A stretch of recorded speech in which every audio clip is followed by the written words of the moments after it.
Hello there everyone, welcome to Jams and Tea.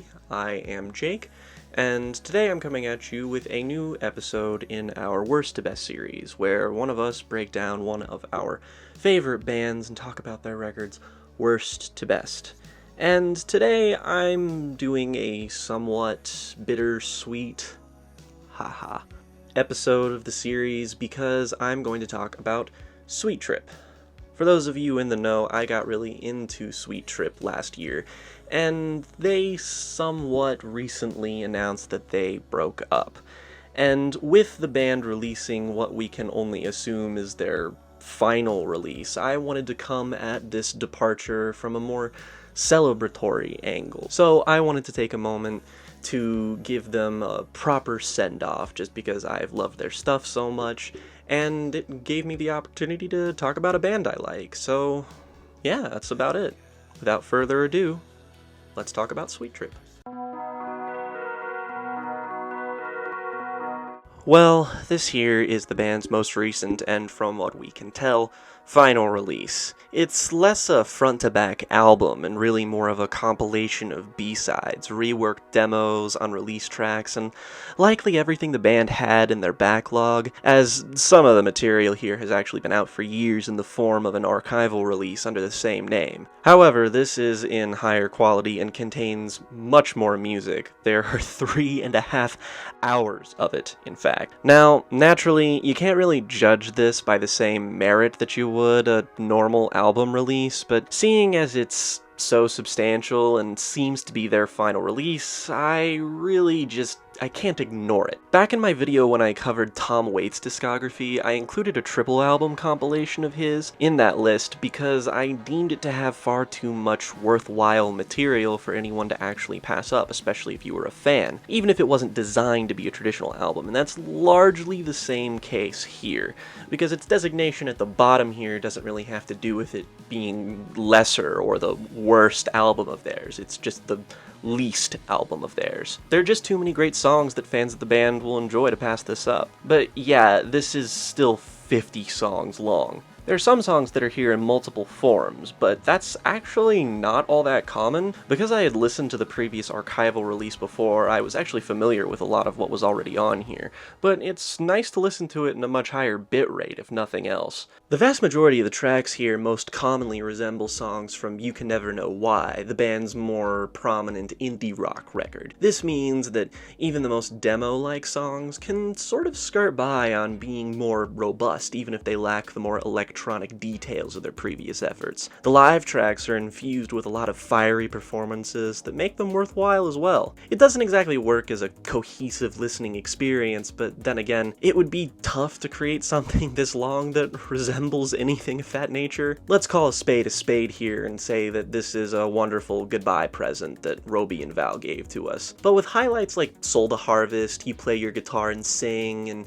The Sea Will Rise, and plenty of others, this is a treasure trove for any Sweet Trip fan. Definitely don't start here, of course, for obvious reasons, but this is far more than just a bunch of formless nothing songs. You can carve out your favorites and essentially make your own final Sweet Trip album, which has been a fun exercise for me.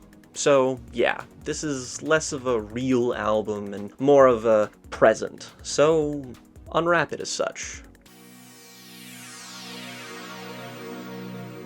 Sweet Trip's 1998 debut, while falling on the lower end of this ranking, is a testament to the quality of the band, seeing as it's still both an incredibly strong start to their career as well as a unique release in the world of electronic music. As the title implies, the project takes purely electronic instrumental tonalities and applies them to songs with the approach of dream pop and the wave of more popular 90s shoegaze, with an emphasis more on the former than the latter. These songs are focused on creating worlds for the listener to exist inside, large walls of blissful noise, reverbed vocal harmonies, and near unrecognizable synths with layer upon layer of effects. It creates a sparkling sweeping, wide sound palette from the get-go that's full of color and texture. The bouncy, pulsating waves of sound are complemented by the rhythmic, cycling, crunchy beats that are minimal and forward-thinking. I think that a lot of very internet-based sounds and subgenres, notably that of vaporwave, can find the inception of their inspiration with things like Halica. Songs like the opener Fish are tracks that, despite the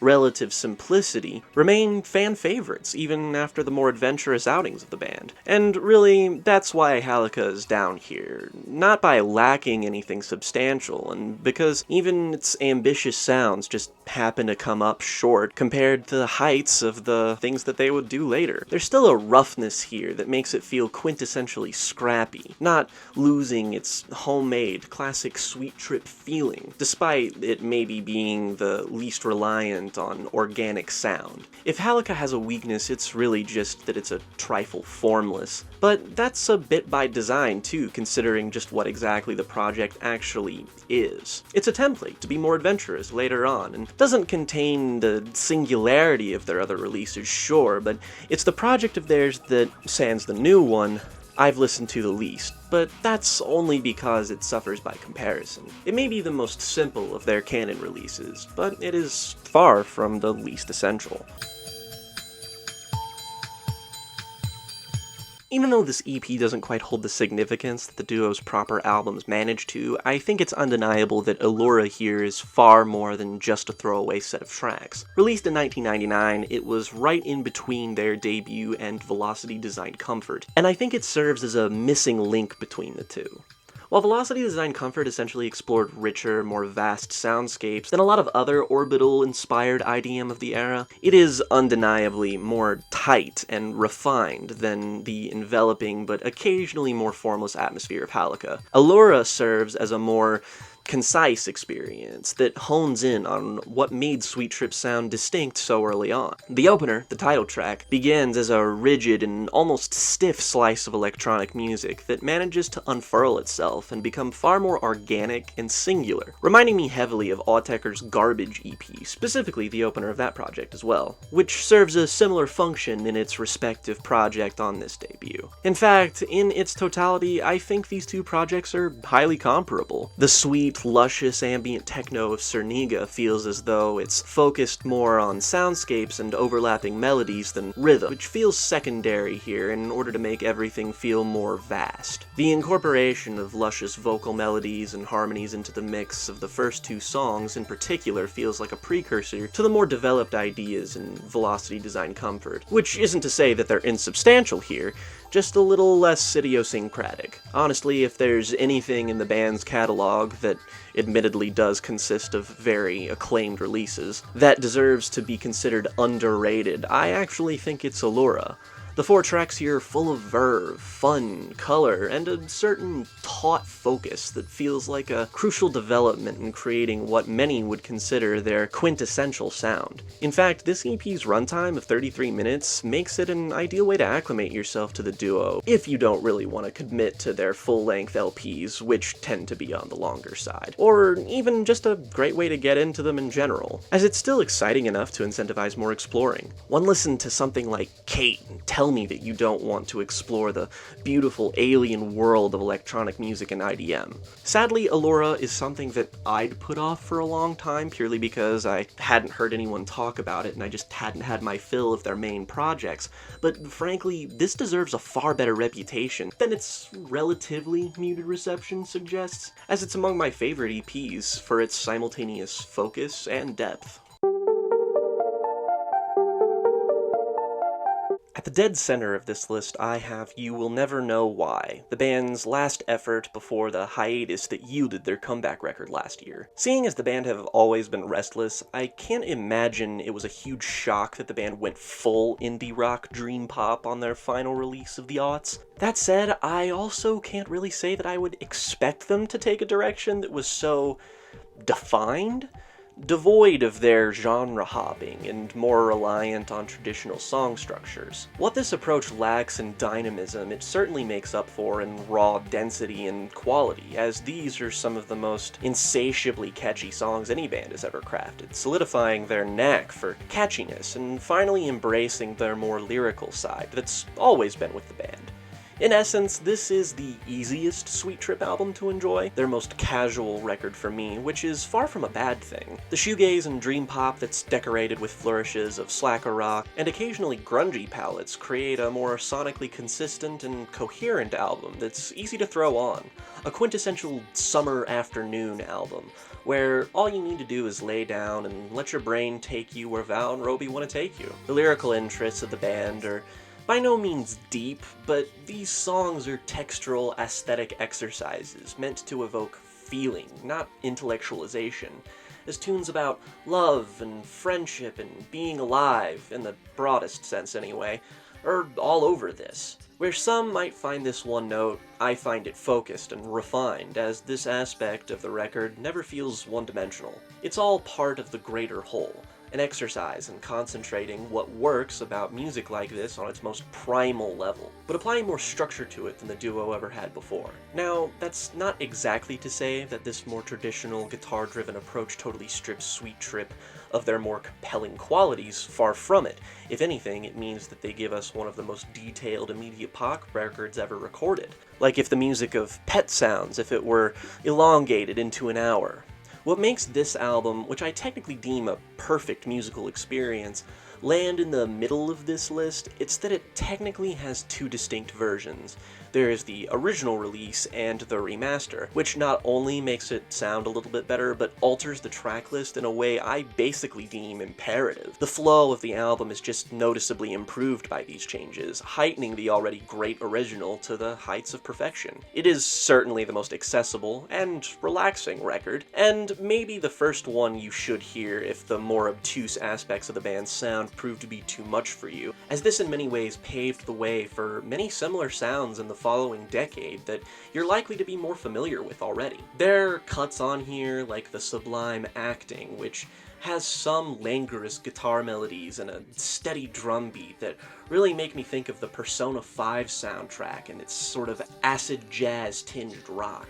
And then it breaks down into a King Crimson-style riff, which yields one of the most interesting prog pop songs ever laid to tape. This album's status as such does not devalue it, though. I have to accentuate that, as it's my second most listened to album by the band for a reason. This may be more accessible, but that does not mean that it is lesser in quality.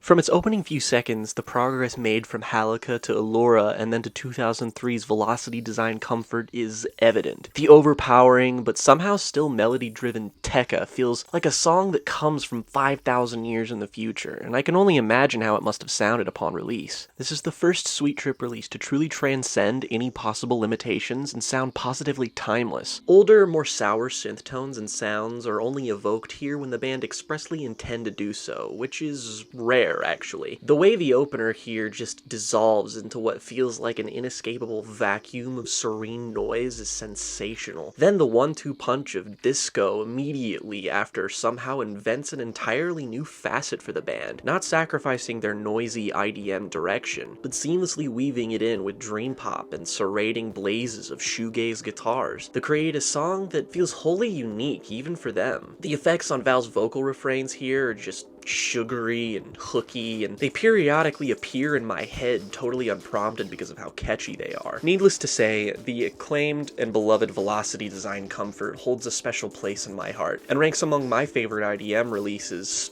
ever recorded, if one can even fully designate it as such. While it firmly retains a tight grip on its more electronic and IDM influences, sure, unlike later records, it manages to find so many different facets and avenues by which to explore the genre with it as more of a vehicle. Velocity Design Comfort truly feels as though it was made with the intent to remind you that the world of music is both vast and infinite.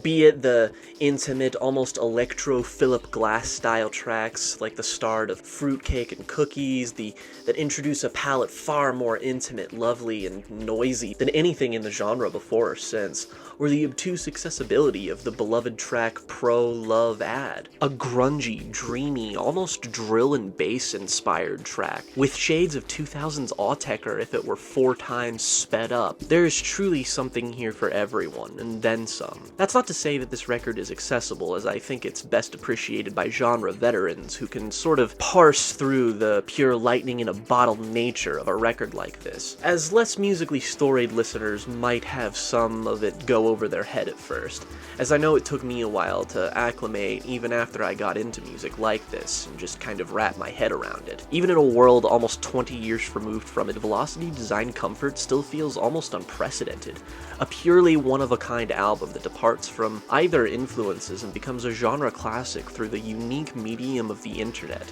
a concept of which I think Sweet Trip are inextricably linked to. Even after dozens of spins and exploring all of its artistic peers to a deeper extent, Velocity Design Comfort remains a joyous, sublimely textured reminder of just how great music can sound, and why Sweet Trip became as beloved as they did.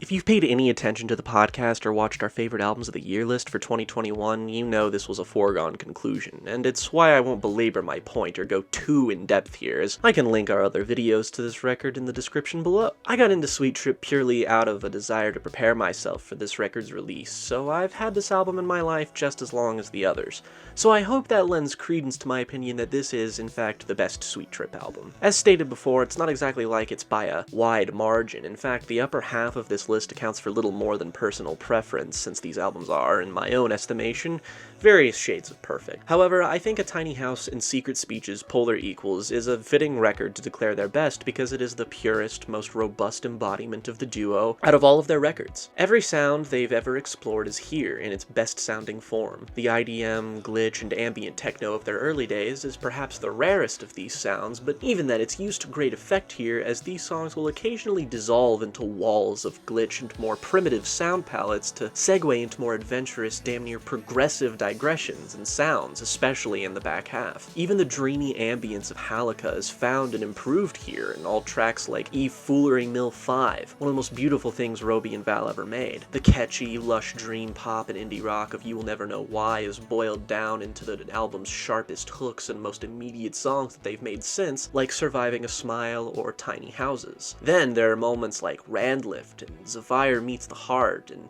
the absolutely monolithic closer At Last, a Truth That Is Real, that feel as close to unprecedented as this impossibly eclectic band can even get. The duo is doing what they've been doing for 20 years as well as they've ever done it, and even more beyond that. The 70-minute runtime is nothing but a benefit to the experience, as this is the most enveloping and gorgeous production on any record yet. It's so easy to get lost in these songs, and by extension this album, and into what I think is the quintessential Sweet Trip experience.